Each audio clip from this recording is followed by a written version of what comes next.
At first, she thought it was only the wind moving through the trees behind their old village house. But one night, the whisper said, "Do not let your brother take the morning bus." Fear gripped her heart. The next morning, Amara begged her brother not to travel. "Please stay home today," she cried. "Something bad will happen." But he laughed at her fear and left. Hours later, terrible news spread across the village. The bus had crashed into a river. Nobody survived. After that day, the whispers continued. "Your teacher will collapse today." And before noon, her teacher fainted during class. "Do not enter the market." That same evening, fire destroyed the village market.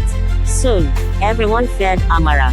Some called her cursed, others called her a prophet. But the greatest mystery was not the whispers. It was the men. Every man who tried to marry Amara never survived long after the introduction ceremony.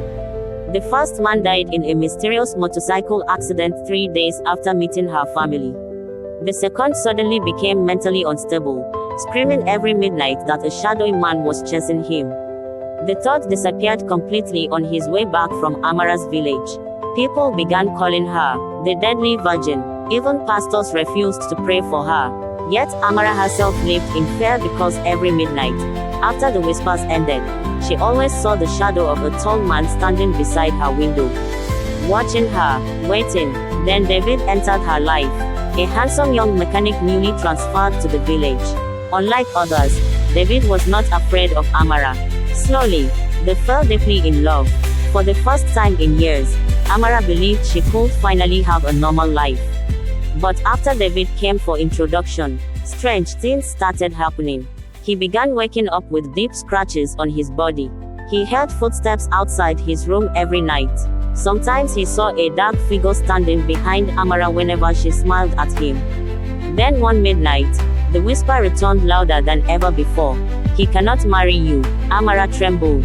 "Who are you?" she cried. Suddenly, the room became freezing cold. The shadow stepped out from the darkness.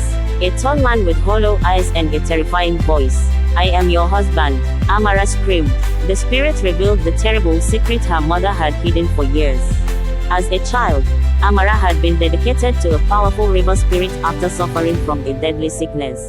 A native doctor promised her parents she would survive, but in exchange, her spirit would belong to the river kingdom forever. Since that day, the spirit's husband claimed ownership over her life. Any man who tried to take her away would suffer. Some died, some vanished, others lost their minds, and now the spirit wanted David dead too. That same night, David collapsed mysteriously. Desperate to save him, Amara ran alone to the old river at midnight. The water moved violently beneath the moonlight. The spirit appeared again behind her. "You belong to me," it whispered angrily. But Amara fell to her knees crying, "My life belongs to God, not darkness." Suddenly, a powerful wind swept across the river. The spirit screamed as the water rose like a storm. Amara prayed with all her strength. Then, without warning, everything became silent. The shadow disappeared. Far away in the village, David opened his eyes again. And from that night forward, the whispers never returned. For the first time in her life, Amara slept peacefully.